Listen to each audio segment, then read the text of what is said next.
Hey everyone, and welcome to Television from the Multiverse, the DC TV podcast from MailFuzz TV. I am Peter, and joining me as always is Connor. Yes, it is.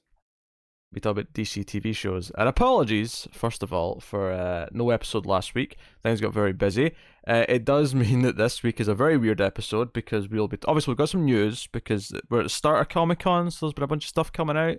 Maybe not everything yet because only like one show really has a lot of news.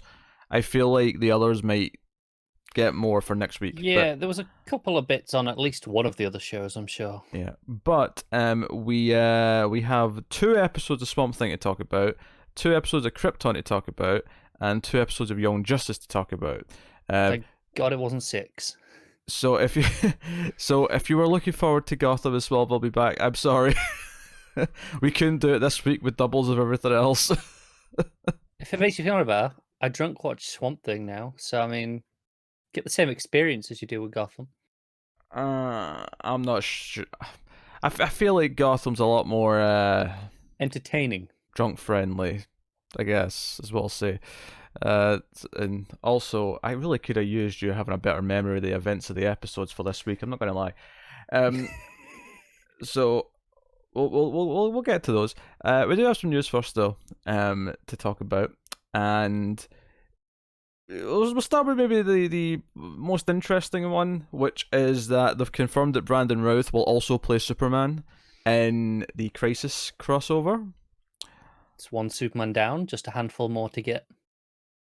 Yes, Tyler Hoechlin will be back as well as Superman, so there's going to be at least two Supermen over the course of the crossover. How many can we realistically get on a CW crossover? Because I mean, we could, as much as you don't particularly want it, we could get Tom Welling.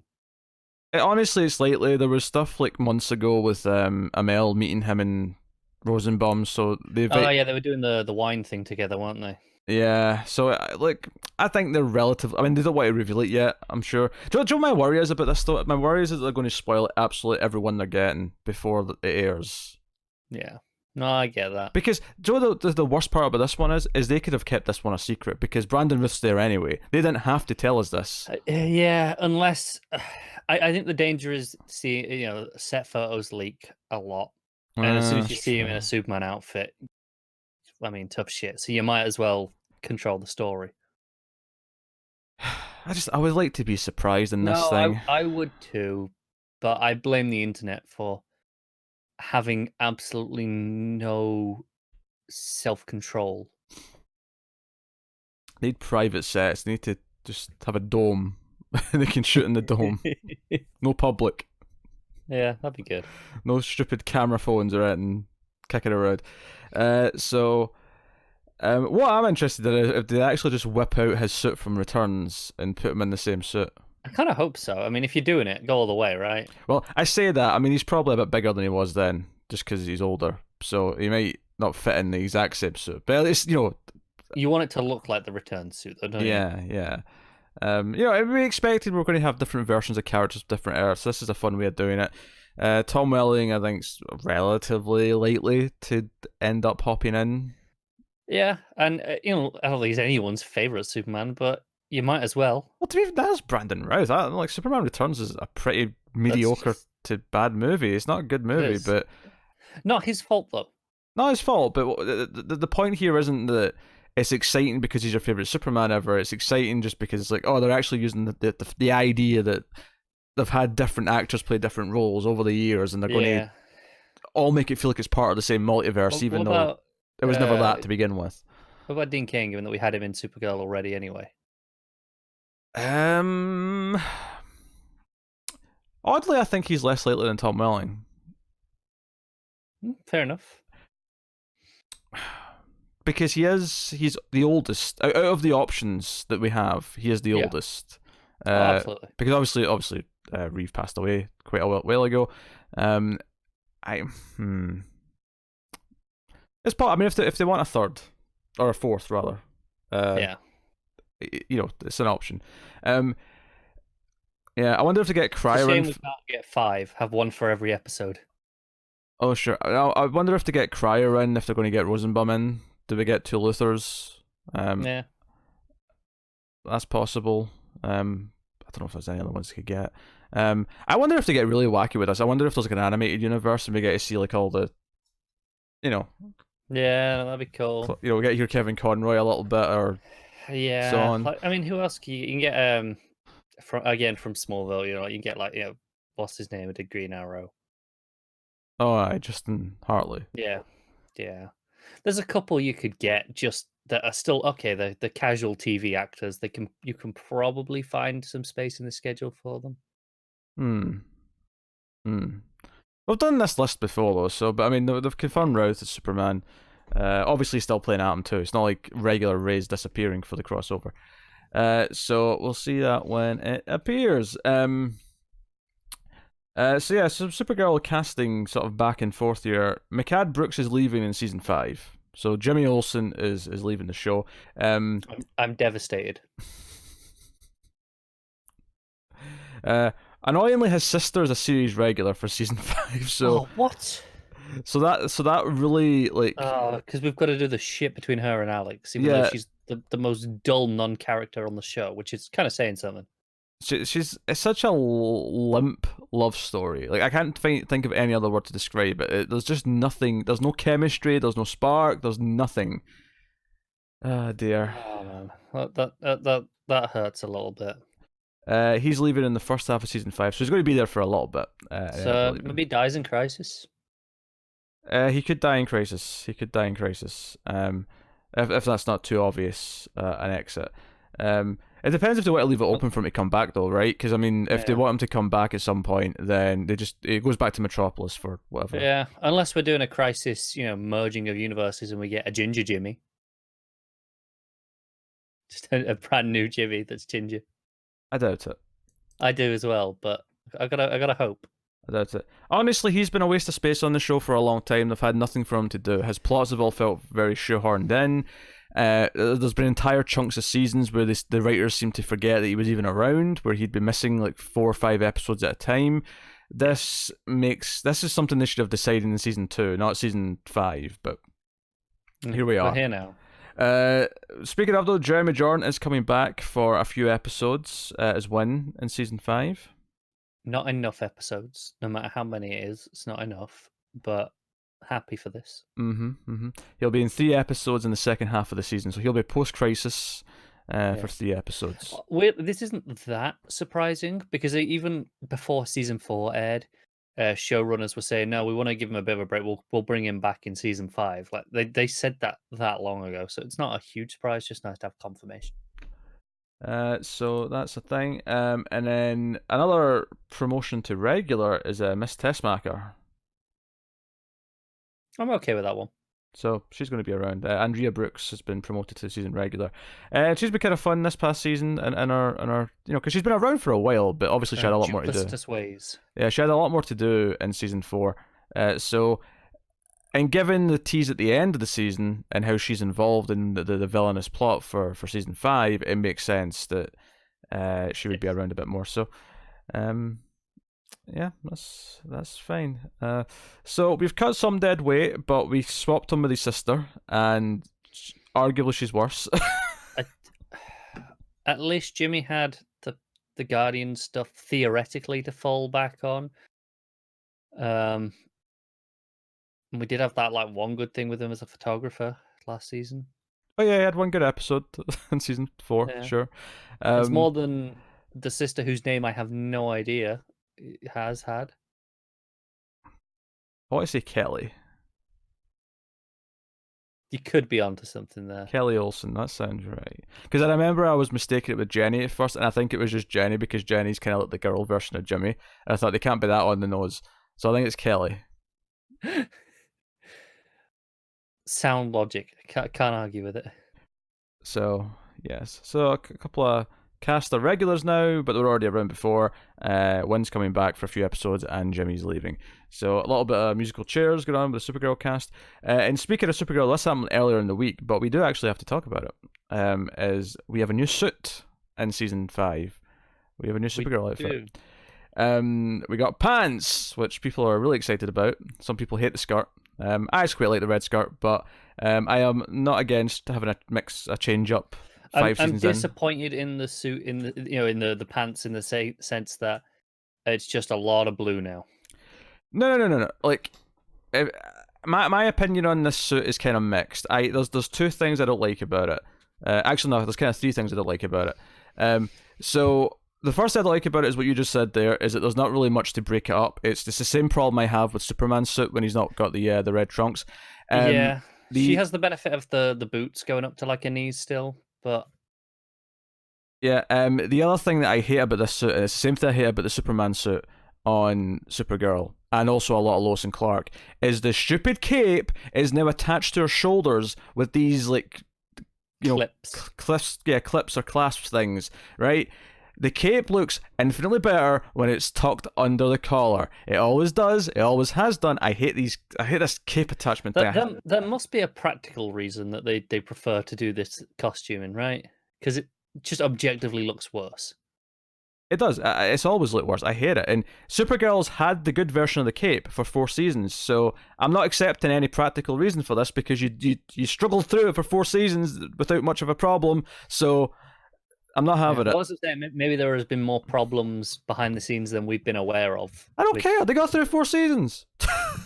I'm not defending it that much. I don't like it either. I hate it. And she's got bangs now, though. Apparently, she does. Have you not seen the photos? Yeah. I'm trying to remember. It's been a while. Oh, I'm looking at it right now. Yeah, she got bags. I don't really care about the bags.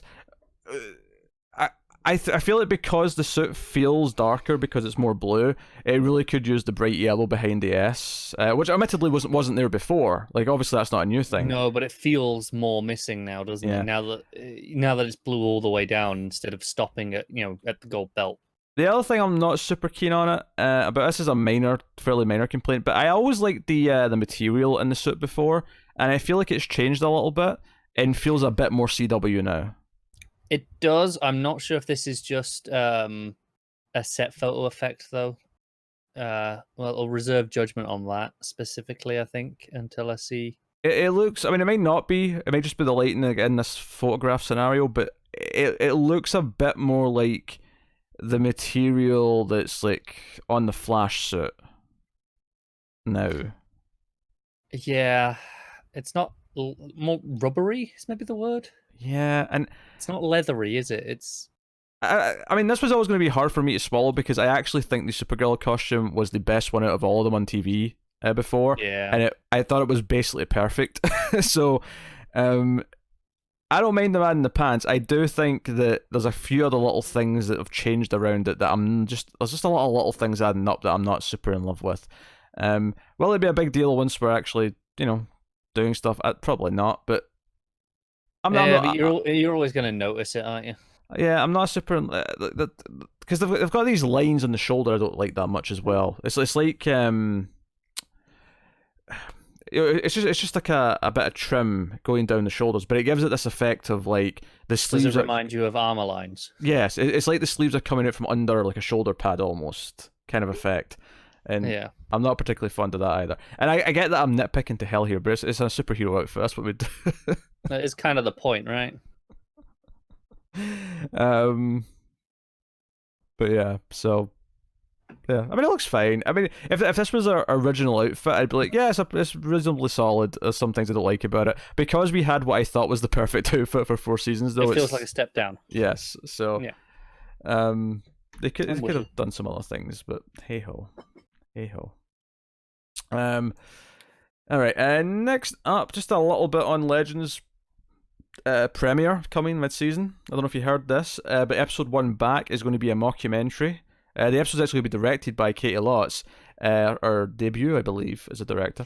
I didn't know she was directing. I know a little bit about the premise with her. I did not realize they were doing a mockumentary, which I love mockumentaries. So this excites me. Yeah, basically they've all got famous because of the end of the season 4, and they're doing a mockumentary about how they're famous now. That's so Legends. Is this the first proper episode, or is this like the first episode? Because I was under the impression the first episode would be Crisis. I imagine first proper. Unless it's debuting a week early so that it's getting an episode out before Crisis, but this is not the Crisis episode. Come on now. No, I kind of wish it was. The balls on this show to be like, Yeah, sure. We'll do Crisis, but we're doing it our style. Yeah, this is not the Crisis episode. Especially since this would be like part 4 or 5 of the Crisis. You're not doing this in the climactic episode of the Crisis. It'd be kind of amazing. Oh dear. Oh dear, oh dear, oh dear. Yeah, but I'm interested about how to do that. I mean, maybe they will like start it a little bit early so they can have an episode before the Crisis, or maybe when they say premiere here, they just mean the one after the Crisis, even though it's technically episode 2. Yeah, they might be counting that as kind of like a special. Yeah. I know part of the premise is Sarah gets a superpower. Oh, aye. She gets infected by something or other, and it gives her, it develops into an ability, and it's her dealing with that as part of the season's plot. Is there anything else from the CW shows that I have missed that you've spotted that you? Yeah, the Arrow stuff that I think happened last week because we might have talked about it on TV news, maybe, but we definitely didn't talk about it here. Oh sure, yeah, I know what you're talking about. Yeah, go on. There's been a couple other things since then as well, I think. On you go. So I'm just so the ones that I don't know if you've seen, a bit newer, are the 2 future people are series regulars. Mia and Connor or William? No. Which William. one? William. Okay. Yeah. Sorry, I didn't hear you say the name. The son. Yes. Yes. Yeah. So those 2 are regulars, which confirms we're getting a lot of future stuff. I guess that's not going away, unfortunately. And we have some returning characters, which is a bit more exciting. Tommy Merlin will be returning, which he's popped back here or there for an appearance. Not sure what their excuse will be this time, but I mean we're presumably multiverse hopping with Oliver, yeah. So probably that, and also my favorite Prometheus is returning. So I don't even care if it's on a different Earth and he's their vigilante. As long as it has his theme, I'm happy. I need that theme. It's the best thing Arrow's had in about 7 years. Oh dear. So I do have one more bit of news, a bit more serious though, and separate from all this. Titan season 2 is shutting down for 3 days because a crew member was killed in an accident in a test for a stunt. That they were prepping with a car. I think he was the visual effects supervisor. Warren Appleby, the show's special effects coordinator, is the exact term I've got here. They were doing a test for a stunt, and a piece of the car that was involved came loose. So obviously they've put out some statements. It's sad. It's one of those things that happens in that line of work, right?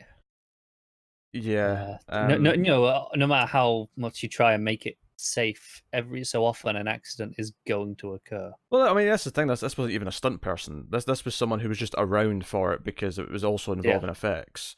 And accidents do happen.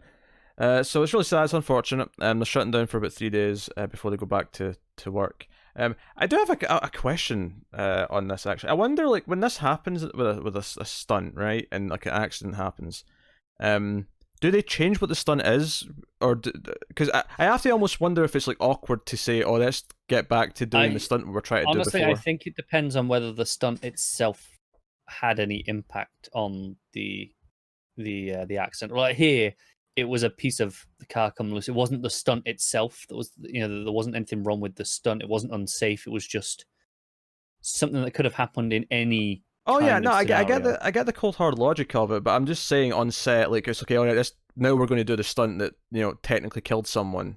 Like, it's the morale of doing the second take, if you will, a few days later, I can't imagine feels very great. So I wonder if there's circumstances where they just rework the scene a little bit and do something different. Still do a stunt of some kind, but just don't do the exact same thing. Yeah, maybe, yeah.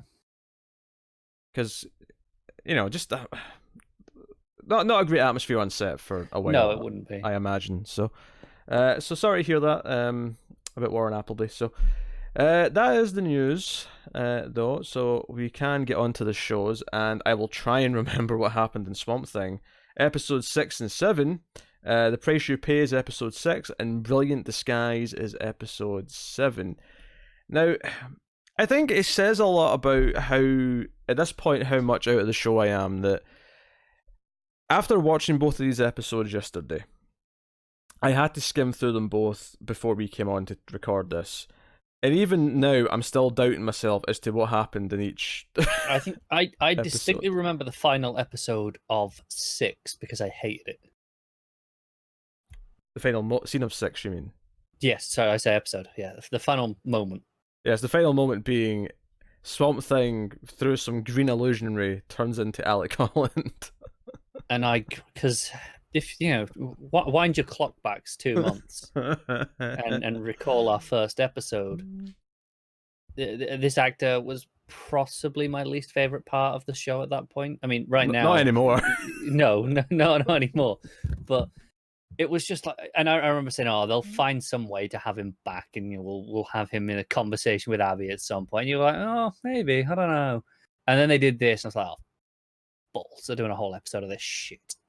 Oh, so I was right, you're saying? How are you right? Did I not say that? Did I not say that they'd find a way to use them again? No, I said they would, and you were like, "Nah, I'll be fine." I was worried about it, and so I was right. Thank you very much. I wasn't going to be smug then, but then you tried to. I felt like I was right there for a second. I don't know. It sounds like something I might have said. No, and then there's no chemistry at all. Yeah, the stuff with Swamp Thing, I'm just going to tackle because both episodes, for the most part, keep the same kind of characters and groups. So I'm just going to tackle Swamp Thing and Abby for both episodes, more or less. Sure, why not? Because I think I'll have an easier time remembering things that way. You know, Abby confronts Avery because of what's happened to Blue Devil. Yes. And so Jesus, this is a bad sign. This is a really bad sign. So she goes out to the swamp because a couple of goons that Avery's hired to try and bring in Swamp Thing have failed. Swamp Thing kind of defends himself and, like, you know, it basically punches a tree and then, like, splinters of the tree like go flying and stab them. Yeah, pretty much. I mean, I don't hate that, but it is a little bit over the top. It is a bit over the top, but I mean, it's probably the most exciting bit in these 2 episodes. Yeah, and actually, we can't talk about this first. We have to. There's another plot we have to talk about first because some of the stuff bleeds into this. If you really want to start with that plot, we have to start with the reveal of what Matt was doing that his mum ended up, the sheriff, killed the guy via the blackmail, right, or the threat of blackmail for, and turns out he was the one hired by Avery to kill Alec Holland. He was the one who shot at Matt. Matt shot at Alec. Sorry. Yeah. And his mum confronts him about this, gets really angry. Why would you do this? Why would you take this job? Blah, blah, blah, blah, whole thing. So he goes out to the swamp at one point to try and find, like, evidence or stuff. A body, maybe? A body, yeah, and cover tracks or some shit. I don't know. So he goes out there and he ends up, running into Swamp Thing and Abby, and Swamp Thing's like got him pinned against a tree, and Abby says, "Alec, don't," and he's like, "Alec," and he's like, "Do you remember anything?" And he's like, "I remember you. You came to help Abby." Yeah. So he doesn't remember that he's the one that shot him, but he Yeah, well, yeah, obviously, yeah. But like, so that's a big thing.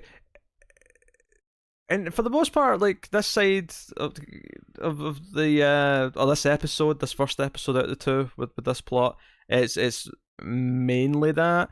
In episode 7, sorry. Episode 7. This is going swimmingly. Episode 7, Sheriff goes to Avery and demands that he help her. Yes, because Alec's still alive and he knows everything and he's competent and he's going to ruin everything. Yes. So she insists that he go out to the swamp with him, and he gets very suspicious of her because he's making him lead, and he suspects that she's out here to murder him.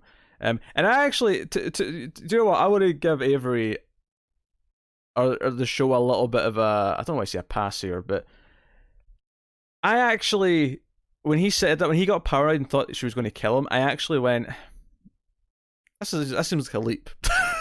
Why would she want to kill him? But and then immediately Matt whacks him over the back of the head. Yeah, to his credit, there was a plot here where her and Matt are planning on killing him, and then not only that, but at the end of the episode, we find out that his wife is also in this plot. There's an uneasy alliance with the sheriff and his wife to kill him for all the shit that he's done. Yes, that's the thing that happens. Of course, he doesn't actually get killed. Now, she shoots at him when he jumps in the water, and the episode ends with him crawling out the swamp, and he's all, injured and whatever, but he's alive. Yeah, naturally. He's our main villain. Can't kill him yet. Well, of course. Which is fine. I mean, and Maria, she's like trying to move in what he was doing. Like she has the meeting with the guy that she's presenting all the scientific finds just deal with me. I know what I'm doing. Yeah, she goes to Woodrow and makes him tell her a bunch of stuff. Yeah, she's like, hey, no, it's not my husband that needs things explained. It's me, and it's not the sciencey shit. It's some of this other stuff. Yeah, and of course, by this point, they're kind of pitching it as we brought someone out of a coma because, Blue Devil at the start of the last episode was in a coma from his beating from Avery's thugs from the end of episode 4, and episode 5, and it gets confusing when you're talking about 2 episodes. Okay, it gets confusing. Yeah, but 4 was never in the picture.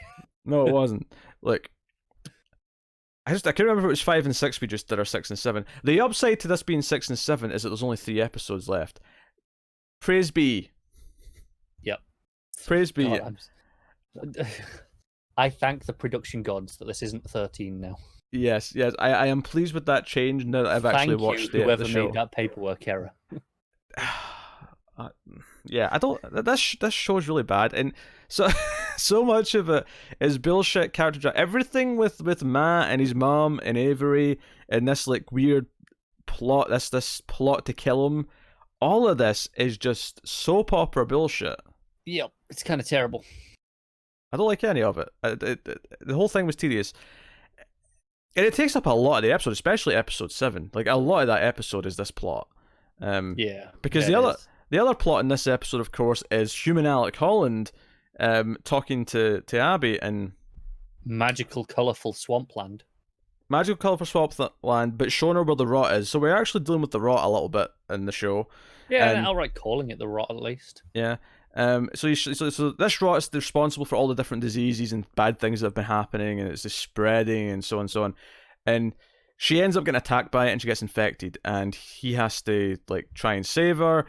He's already experimented with this, or shown at this point that he can like make the trees and vines like bring fruit and stuff, like different types of plants. It grew with some plums. I want to say it was plums. Plums, yeah, something like that. I can't remember. But he brings this stuff in, and he's like, "Oh, the antidote only grows here." Yes, but you can bring it here, can't you? And he's like, "Yes, I can." And so he brings it. And he turns back out of Swamp Thing to do his viney things with his fingers, and heals her.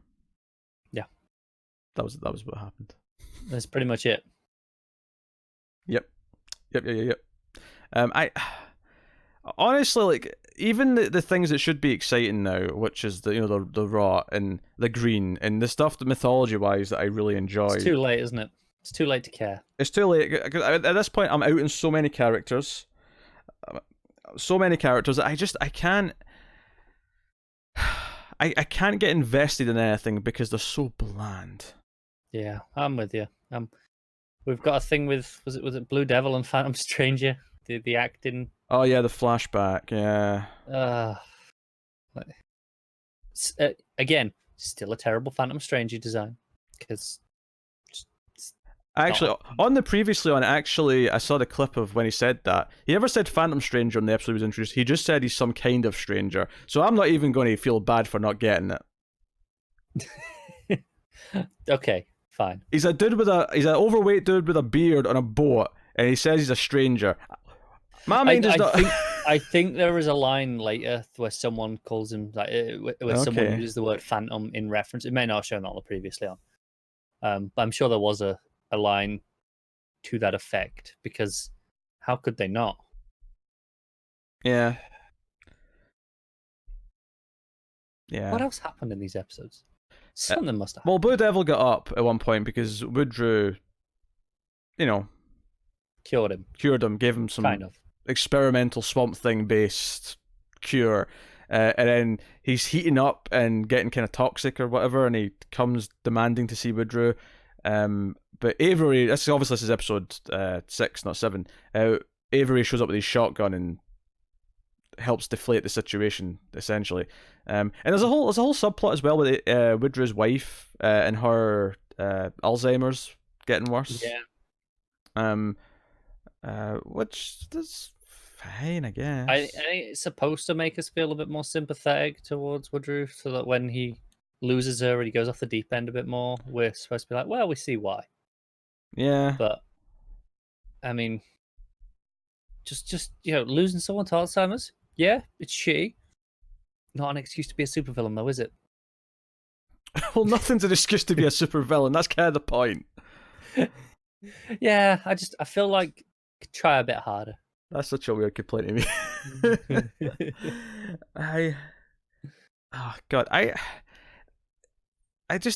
This show, like, I watched 2 episodes of this yesterday, and I feel like not a lot really happened in 2 whole episodes. The biggest thing was by far the assassination plot, if you want to call it that.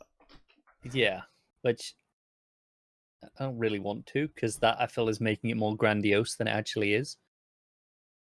Yeah, and even just the reveal that Matt's the one who shot Alec, it's like, well, of course it was. Who else was it going to be? Yeah, but this is a change from the comics, right? Like, no, it is. I'm not saying that. I just meant, of course, they went down the obvious soap opera route of making it someone that Abby cares about. Sure, but like, I mean, like, Matt in the comic, at least from what I've read, is not like either a hitman or outright villainous. Maybe he becomes more villainous later, and I've just not gotten to those stories I've yet, read a lot more of him as a Raven than I have as a person, so, I mean, what do I know? Sure. I wish I could say that was, like, random bullshit, but that is true. That is just a fact. Yeah.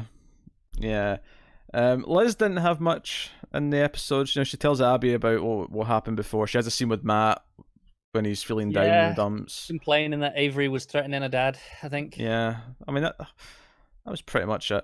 I pretty much hated these episodes. I think that this show is at the point now where the writing with the characters, the character drama is so bad that nothing can kind of save it. And it's not even like there was good horror moments in these 2 episodes. It's not even like there was good stuff of that nature in here. There wasn't even good Swamp Thing moments, like, like action set pieces like we had in a few of the earlier episodes.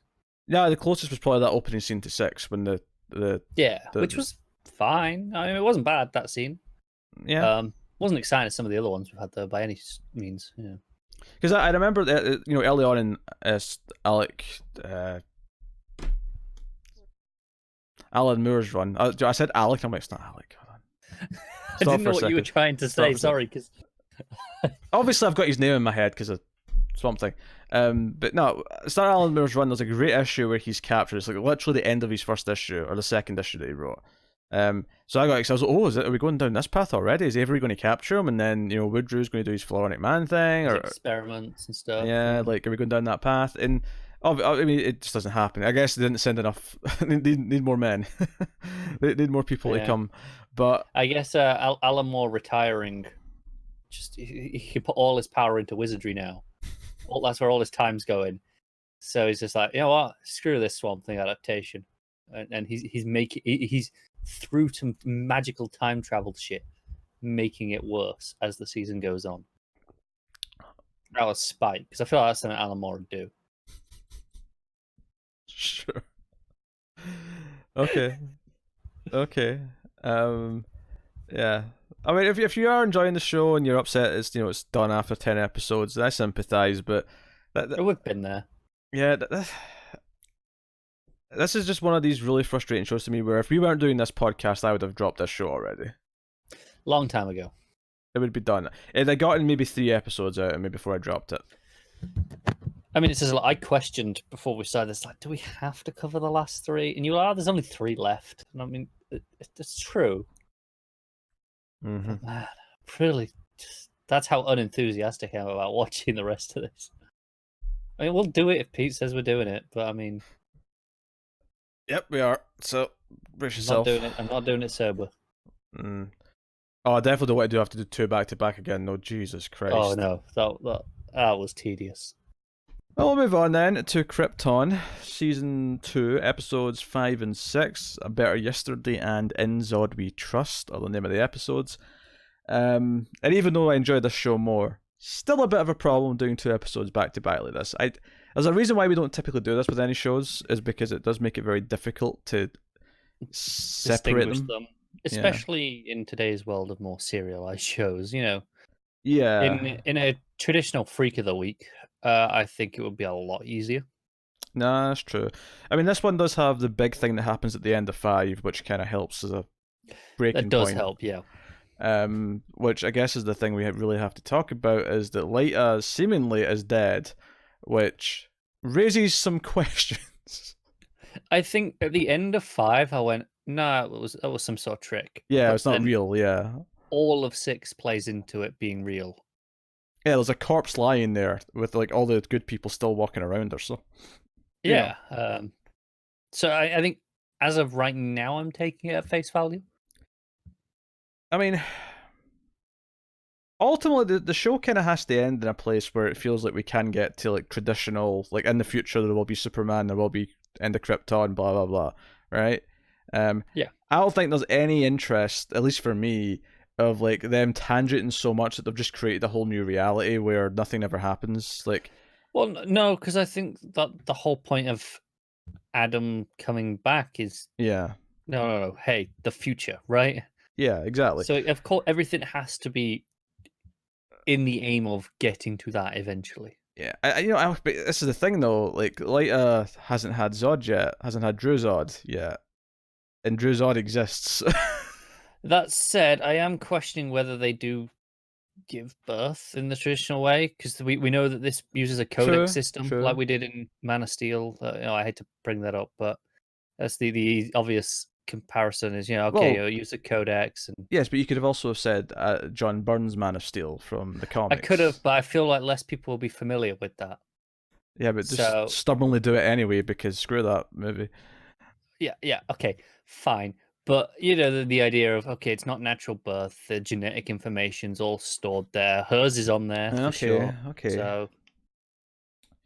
There's points. Because it makes me wonder if, like, do we end it in a place where... And obviously we're talking about the end of the show here, but, who knows how many seasons we're going to have. But do we end it in a place where technically some things have changed, but... whatever, there'll still be basically a version of whatever we expect because of what it's changed into. Like, it'll be close enough. Like, Superman will still exist. Yeah, like, well, I'm wondering, like, is this Zod really the Zod from like what will become Superman's future? Is it a different Zod by the time that happens? Is it maybe?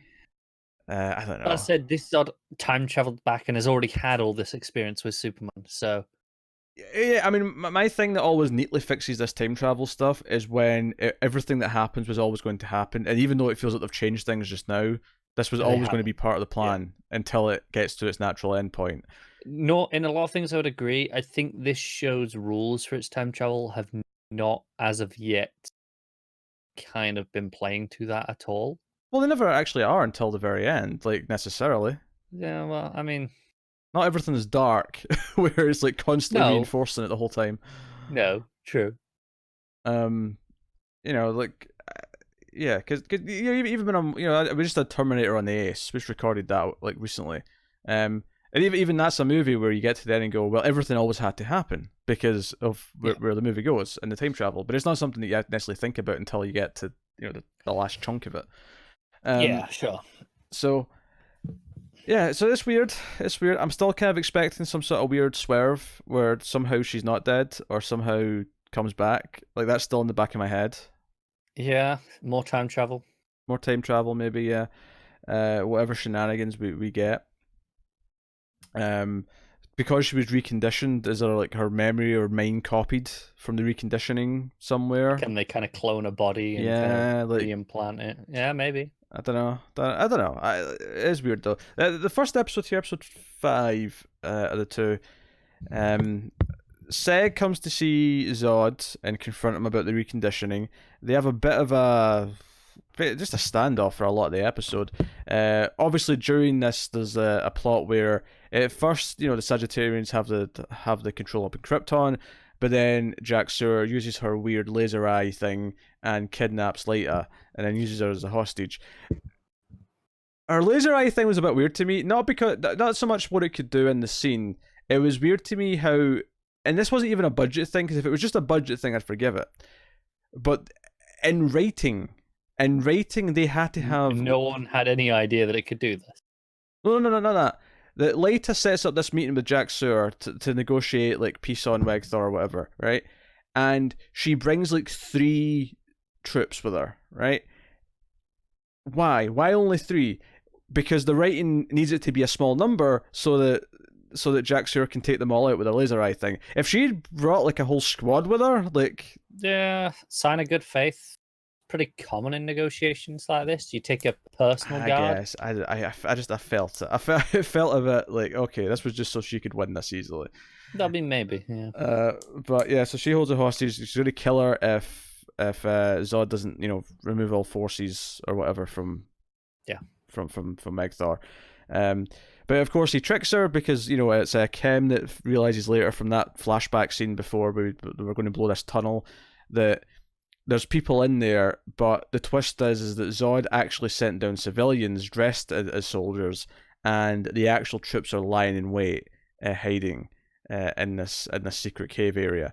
And upon discovering this, we end the episode with Jack Sewer slitting Leita's throat on camera for all of Krypton to see. Yeah, and it was a shocking moment. Like, it doesn't actually show you that much, obviously, but it was shocking in the sense of, oh shit, it's kind of hard to get around a throat slitting. Yeah, no, I mean it was they did what they could on basic cable, I think. Yeah, I mean it looked good. Yeah, it looked just fine. My favorite scene of this episode actually though is so Jaina and Dev they're on their way to Krypton, to Kandor specifically rather, and they come in and save Seg because it gets to a point where Zod's got him down, and Seg's had more conversations with Brainiac in his head. Brainiac's kind of taunting him and saying, "No, you should be doing this." I'm enjoying those actually quite a lot. It's because their version of Brainiac's quite good. But Yeah. my favorite scene though is after they show up and save him, right, and they're escaping the base, right, the Citadel building or whatever. We get a scene, and I've not watched all this show yet, but this was very, from what I've seen of it, person of interest. Where Brainiac, now how Brainiac necessarily knows all this information's up for debate, I suppose, but he's in Seg's head, and he's basically just directing where to shoot as they're walking through the hallways, and Seg just keeps sort of like taking out guards left and right, and like at one point he's pointing the gun and it almost looks like he's pointing at Dev, but he's just waiting for the guard to come around the corner so he can shoot him. It's very. I love I think it's just like, why the hell did you get so good at this? He's just like, Phantom Zone. Yeah, but it's very person of interest. There's a scene at the end. I think it's season 1 or 2. It was a season finale, whatever one it was. But this reminded me so much of person of interest. Where someone's been fed kind of all this tactical information and just kind of following it, and because it's someone who's a good fighter. I mean, you're Jim Caviezel's character, and that's like a naturally good, he's like an ex-Marine or whatever, and he's badass and whatever. But he's been fed all this information, so he's just letting that sort of guide him and just letting his muscle memory just take care of the rest, and he's just, as if it's nothing. So I need to go back and finish that show. Yeah, it was a really fun sequence. The look in his face at the end of it, where he's just kind of like befuddled by what he's just done. What the hell am I doing? Yeah, really good stuff. I could get into this pairing between the two of them for a bit. I kind of want to keep Brainiac in his head for a while now. Yeah. That's because at first I wasn't sure how I felt about it. This was a fun sequence though, and I could do with more of this as we go. So, I mean, those were the big things in the episode. Obviously, Nyssa, there's a moment early on where she finds out, she didn't know that all the oxygen breathers were all tampered with. Tainted? Yeah. She actually finds out that it killed them all, and that she's basically responsible for killing dozens, if not hundreds, of people. And the guard's like, you're a hero. You just saved us all. She goes, yeah, I'm responsible. Yeah. She's feeling a bit shitty, isn't she? Yeah, your delivery there was a bit off. I feel like there was more. It was more. Yes, I'm responsible. There was more of a. You sounded cocky when you said that. I don't sound cocky. Sound just a little bit smug. That was not cocky. I'm responsible. I think you just hear me as smug at all times, no matter what. Usually. So and she's gone down with the thing to get. She saves Kem and because Kem and Adam are actually held captive for the first half of the episode, and she ends up saving them. She gets down to Kandor though, and I think that's actually all for her in this first episode. I think everything else with her is in the second episode. Is the rescue stuff with her in the next one? Yeah, that's in the next one. Okay. So I mean that was basically the first one. I thought the first half was a little bit plodding. I've been feeling a little bit this season like there has been some plodding. We've really felt it in episode 3. 4 was a bit better, not perfect. This one I was feeling it in the first half of the episode, especially since Zod and Seg were kind of just in a room. I was enjoying a lot of their stuff though. I know you say it felt plodding. I can see why you're saying that, but I was enjoying their conversation quite a lot. That's fair. I think it really picked up in the second half. Once Lyta was held hostage, and then of course the ending, Seg's escape scene, all that stuff really kind of ramped up. And it's funny actually because much like last season, end of episode 5 is kind of a game changer for the season, and it was very much the same last season because that was the reveal of Zod. Whereas this is like Lyta's just had her throat slit. It is a big dramatic shift. Yeah, absolutely. Yeah. And then. In Zod We Trust, episode 6, you mentioned the rescue scene there. Seg, I mean, she's kind of rescuing herself from the guards, but then she's with Seg. More start showing up. Yeah, she's with Seg and Dev and Jaina, and she goes to hand in the codex, even though it has been tampered with. Tampered with, so they can't do what they think that Zod would do with it. The most obvious ways that you would weaponize it. Nissa gets the baby back, and knowing that, which by the way, the episode starts actually with Zod throwing some random dude out the window. Like it's like a hologram window. It turns the force field off and then just throws him off because he's pissed at him. Yeah. Because he has no good answers for him. Also, was it one of these episodes that we first got the kind of, not quite the quote itself, but the kneel before Zod? I don't know if we've had it much in the show, because I think it was Jaina who says, Zod wants everyone to kneel before him. There was a joke last season where he was kneeling down and he says, I'm not used to doing this. Yeah, there was the visual gag, but was there actually a line? I don't remember.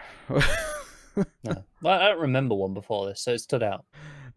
So yeah, we essentially, just to keep comparing this to other things, we get essentially the Back to the Future 2, which you've not seen, but we get I've seen the scene. Yeah, where she gets the baby back. She knows that obviously Zod's not going to hold up his end of the bargain, and she steps out of the window as if she's committing suicide. But then the space car, the skimmer, comes up and she's like on top of it and getting in. Very Back to the Future 2. Yeah, I've seen this in a lot of things though, admittedly. I think that's the famous one though. I mean, it probably is. I'm not disputing that. I've seen it in a lot of things. So yeah, they have that. Brainiac's still in Seg's head and helping him with the ship. There's a problem with the skimmer. Yeah, the malfunctioning. Brainiac fixes it. And ultimately they're going to go at the end because Brainiac has this big conversation with Seg, where I can give you the power to fight Zod. If you get me to my ship, I can use the tech in there. Presumably to separate them as well and give Brainiac a proper housing again. But I would assume so. But obviously Seg's like, yeah, I don't really trust you. Like, what? You're going to help me fight Zod and then just leave Krypton alone and not try and take a city? Like, And Brainiac's like, why not? Why not give it a punt? What you got to lose? So that kind of sets up what they're going to be doing next episode. Favorite scene in this one though, actually, like it's funny because I was watching these pretty much back to back, and I think what's weird is I think all the best stuff from these two episodes is at the end of 5 and the start of 6. So I had a really good like chunk in the middle of my double viewing. Yeah, like is it all the stuff with Val? Yeah, his speech. So Jack Sear's, become a bit more what we think of as Jack Sear from the comics. This kind of more terrorist-esque sort of fighter than noble, like you would think of like the elves and stuff. Yeah, And she's kind of trying to convince, just right in the aftermath of slitting Lyta's throat at the start of the episode, she's trying to convince everyone who's around her that this is harsh but the right move for whatever reasons. And Val's like, you know what? No, like you've just proved you're a terrorist instead of a freedom fighter. yeah. He's like, no, like we all joined this fight to fight against this tyranny, this kind of tyranny. You're just proving you're just more like Zod than anyone here would like. Yeah, and he's like, no, we need the people on our side, Yeah. Supplies, shelter, hiding us, joining us. This isn't going to help. People need to believe in us, and you've just given them something to be scared of. So. No, it's a great, Superman-esque ideological speech. Sort of paints it in the right light. Val's been kind of great in that role the whole show. Yeah, although obviously we have the darker section at the end where when she escapes and gets like lots of mines around the space elevator, they take control of the situation, but he's got the trigger, and she's like, no, you have to destroy the space elevator, or we're never going to win. But there are innocent people. I think it's Kem who's constantly saying, no, we got to just take control of it. And she's like, well, yeah, but how long are you going to keep control of it? They're just going to keep sending people. And how long can you hold out? Yeah, so it looks like at the end that he does make the dark choice, although I wouldn't be shocked if we get a reveal next episode that he somehow got them to evacuate or something. Because that would be a very L move. Yeah, because he presses the trigger and we see it blow up, but... we don't see people inside like screaming for their lives with that. It's just an exterior shot. That reminds me. I think there was one of the shots of the elevator in one of these episodes that was probably the worst effect shot I've seen on this show yet. Was quite ropey. It was one where it went all the way down and followed it down and then kind of went inside the elevator. It was just a bit ropey and below par for this show. Yeah, that's fair. I mean, Adam and Kem are working with Val. They're kind of just there now. They have some conversations about, did Seg see Lyta's death or whatever. And obviously they're with Val at the end when they go to stop Jack Sear. Another big thing in this episode, though, is that Seg does tell Dev and Jaina that Lyta was reconditioned.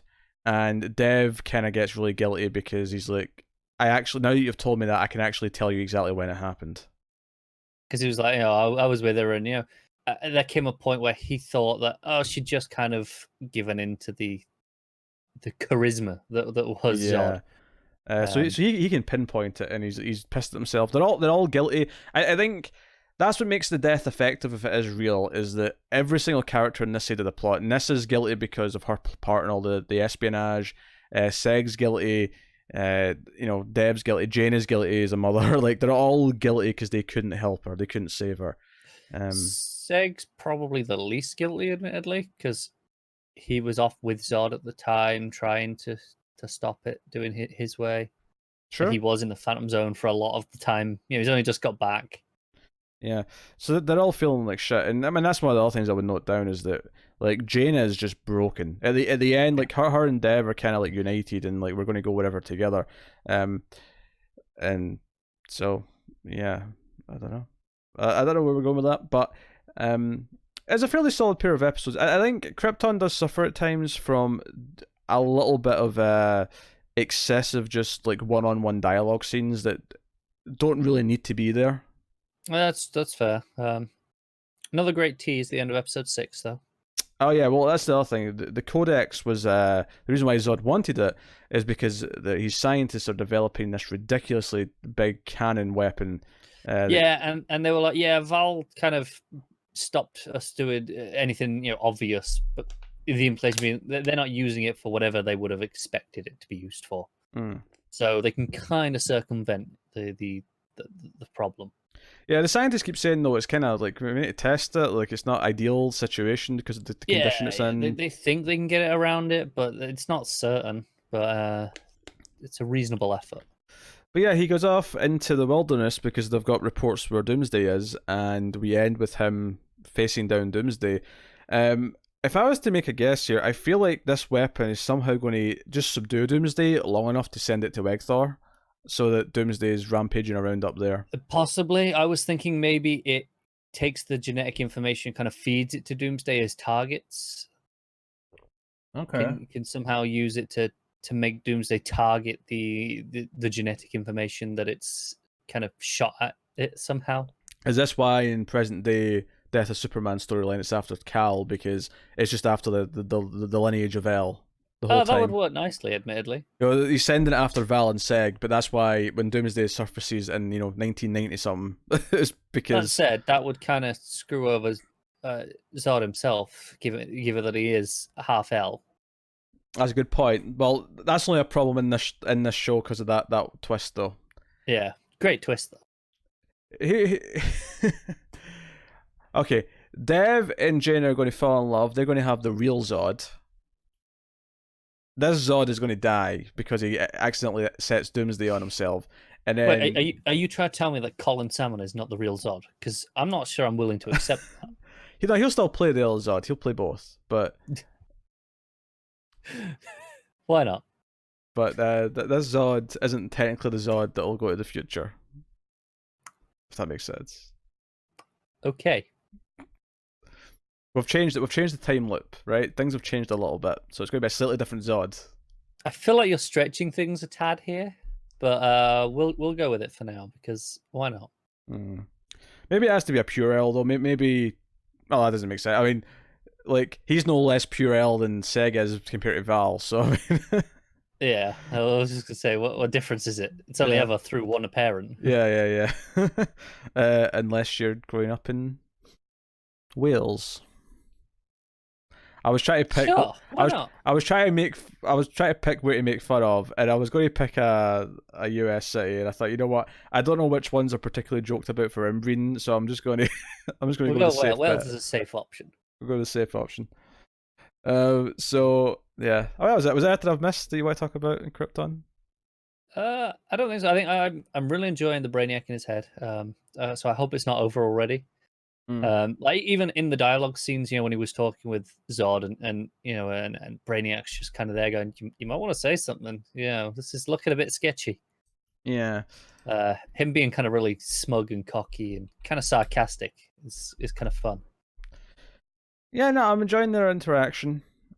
I'm enjoying their interaction. I do think it does suffer from being a little talky at times, which wouldn't be a problem, except that it does feel like it's almost doing it for budget reasons to get around. Like we can only have so many action or effect shots, so we have to have them talking for X amount of time. It feels like there's maybe an episode or 2 or 3 episodes too many over the season, so they're kind of padding it out with an extra conversation here, an extra conversation there. I think this will be a season that in 6 months' time, when I think about it, I'll probably remember better than as I'm watching it, if that makes sense, because I won't be thinking of the minutiae of all the conversations. I'll have just all the main beats in my head, so I'll probably be more positive in that regard. Yeah, I do genuinely wonder how much better this season would be if we just straight up cut 3 or 4 episodes and said, no, it's a 6-episode season with the exact same, plot from start to finish. Yeah, probably better. Oh well, that's Krypton. So yeah, and apologies if these feel a little less in depth because we're doing 2 together. It's just that's just why we don't like doing 2 together, because naturally, this happens. The smaller stuff sometimes falls through the cracks when you're doing 2 together, which is why we like doing 1 at a time. So we'll be back to normal next week. Is Pennyworth next week, or is that a couple of weeks away? Let me check. We have it scheduled for us to record on the 29th. Oh, it's the end of the month. Yeah. So it won't go into it'll go up separately first, I imagine, on the YouTubes, like the other episode ones. And then it will be into this episode, kind of the end of that weekend. So early August for the episode on here, if you're an audio listener. Okay. End of July, you mean? I said early August. Oh, right, okay. I thought you said end of August. I'm like, wait, that's a bit of a leap. It would be, yeah. So we'll move on to Young Justice then. Episodes 17 and 18. It actually feels kind of nice only having two for a change. Yeah. So first one's called First Impression. Second is called Early Warning. In this, there is actually a nice through line between both episodes. Sometimes Young Justice can have separate things in each episode, but this very much is about the formation of a public version of the team, which does come to be referred to as the Outsiders. So we're kind of getting to why the title is the title Yes. for the season. Where Beast Boy's got this plan to assemble a public team based on the social media response to them kind of saving the day, from the previous episode. Where it's like Beast Boy's on Instagram, and then the team saving everyone else at that fairground or whatever. Like, it's all getting good buzz, and it's giving people something to believe in. And because Justice League is sort of caught up in the political side of things, that this is an outside team that can just do things and get good public sway. They can do things off the book in the way that the team can, but they can also be public in the way the team can't. Yeah, so not everyone has joined this new public team. Violet and Terra and Cyborg and Bug are all still non-public, but the other more notable members, Wonder Girl, Beast Boy, Static Shock, they're all on the public team. Obviously Bart as well. Blue Beetle too. Yeah, and Blue Beetle. Yeah. And Beast Boy gives a nice little speech, kind of convincing them that this is happening. This is not asking for permission. We're doing this. But there is a neat thing here where they get their first big mission to go out and save the day, and the twist at the end of the episode is that it wasn't real. That the Justice League actually they set up these autopilots, and they. I knew it was covered the whole episode. Do you know what the moment that confirmed it to me? Mm-hmm. When I was kind of feeling it anyway, I was like, this is kind of convenient that it was Reach ships and stuff. But the moment where I did the Scooby-Doo moment, I was like, this is a setup. And I mean the literal Scooby-Doo moment where we would have got away with it too if it weren't for you meddling kids was very heavily paraphrased. Yeah, it wasn't that exact line, but it was close. But you've got do you know what as well that was bugging me? Because on the Scooby-Doo theme here is the sheriff that's there. I was like, see, it sounds like they're doing Patrick Warburton's voice, but it's not quite. Yeah, Patrick it's not Warburton, quite there. you can tell. And so I looked it up because it was bugging me. I was like, who's doing that? Because it's very clearly, an impression. It was Troy Baker.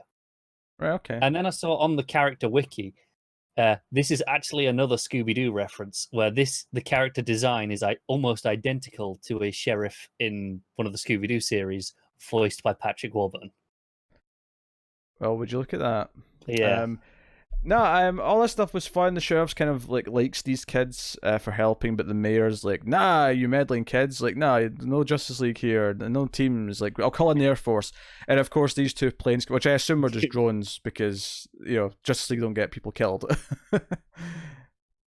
Yeah, well, we know the next lot are manned, but I don't know about these. They knew they were going to blow them up, so they wouldn't be. Well, you say that because it's only when the big ship comes in that the planes get blown up, and the Justice League make a point saying at the end they didn't expect this big ship to be activated. So you're saying that Justice League's little fake demonstration got 2 pilots killed? Is that what you're saying to me? Possibly, yeah. That's problematic. It's a little bit sketch. That's a mistake. I feel like but I know when they're inside the big ship and the rest of the planes are coming at them, they make a point of saying that there's people inside those planes. Okay. So maybe that's the implication that the previous ones weren't manned. Maybe I don't know. Yeah, possibly. So yeah, the subplot for this one is just because they've got a new base. Beast Boy's dishing out for a penthouse kind of setup. Yeah. He's putting his TV money to good use. And it's kind of like a penthouse version of the cave from the first season. And because of that, Violet and all that are moving out of Artemis's house. So she's kind of having one last sleepover with them, and Violet gets scared because it's a thunderstorm, and Terra's starting to feel her humanity and doesn't like it, and she's like texting Slade for like, where's my next mission, but you bastard? Please, give me something shitty to do. Yeah, because she's holding the kid, and she's feeling all like, oh. She's feeling guilty about having to betray them. Yeah. So dealing with that, You know, and obviously there's fun action throughout as it typically is. These conversations on Young Justice tend to be a bit on the quicker side because if the episode like this one, which the back half is the big action scene of like, you know, jumping on the planes and so on. There's the one fun moment where Blue Beetle, because it's reach tech, he can deactivate it. But he does it in midair, so it starts falling down out of the sky. And he's like, shit, did not think this through. Yeah, luckily Wonder Girl comes in to save the day. And there's a lot of people with their phones filming and, you know, hashtag we're all outsiders, blah, blah, blah, blah. So, no, fun stuff. Second episode, Clarion's back in Cuba. And again, the outsiders come in to tackle him. Yeah, with a little help from Zatanna going off book. Although she's got a glimmer on, so that no one can see her except them. Except them lot, yeah. Yeah, and Clarion because he's also magical. Obviously, yeah. And he can see through things. Because Clarion's kidnapping meta kids and turning them into various things with his magic because he's essentially just playing with them. Because he's a Lord of Order, Chaos, just little kid gremlin bastard. Yeah, you literally said the wrong word, the opposite word there. I did for a second then, yeah.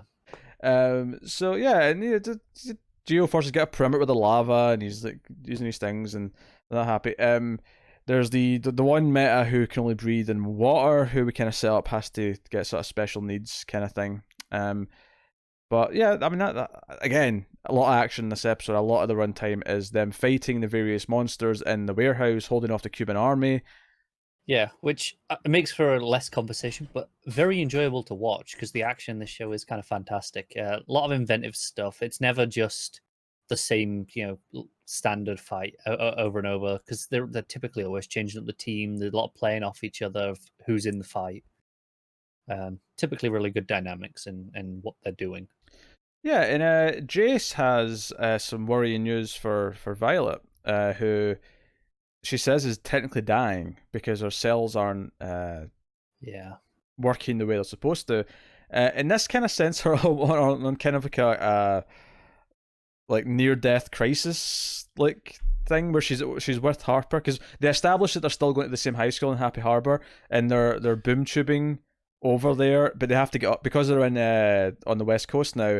They have to get up 3 hours early to be at school on time. That sounds so shite. That sounds absolutely awful.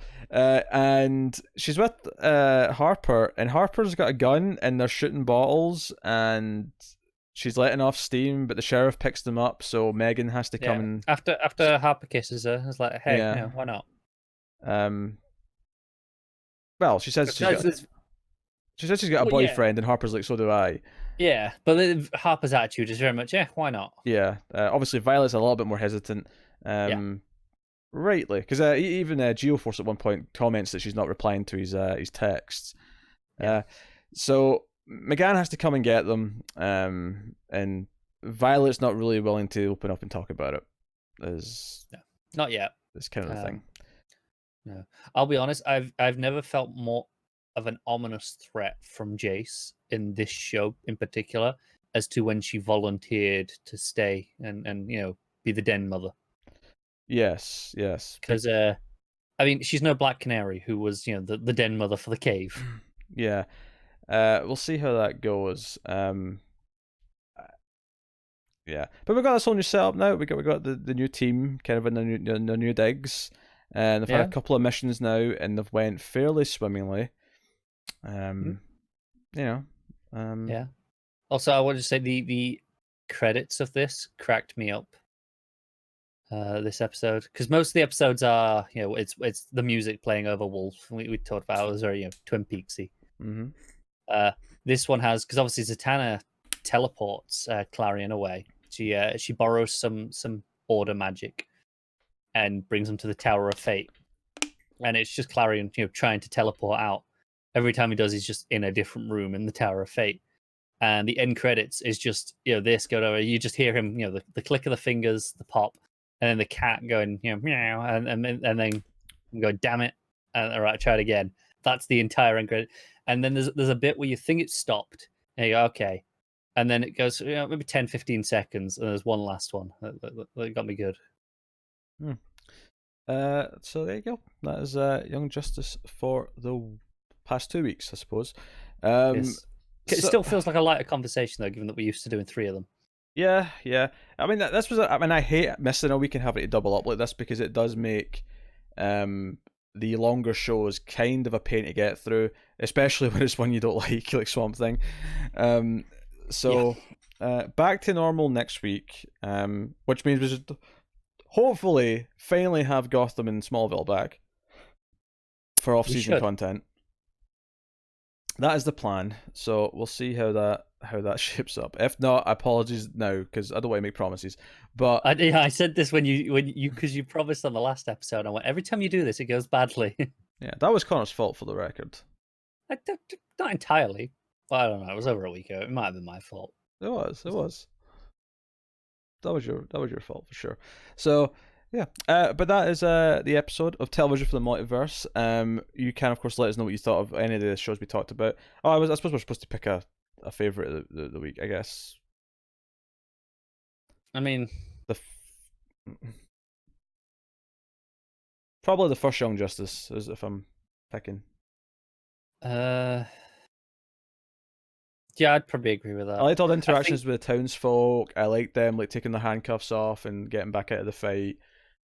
I think the back half of Krypton 5 and the first half of Krypton 6 are probably stronger than the Young Justices, but as an overall episode, kind of don't hold up as much. Yeah. So, but yeah, guys, on Patreon, patreon.com/MailFuzzTV, if you want to support the show and the channel and everything we do here, get some bonuses, exclusives, and whatnot. Get us on the Twitters at mail_fuzz for channel updates. You can check out our DC Comics podcast that we do every week with Matt. We talk about DC Comics. Comics from the Multiverse is the name of it. So you can check out that. But yeah, otherwise that's us. So thank you once again for watching or listening. We always appreciate it. Keep watching superhero TV shows. And always remember that sometimes we screw things up for the better.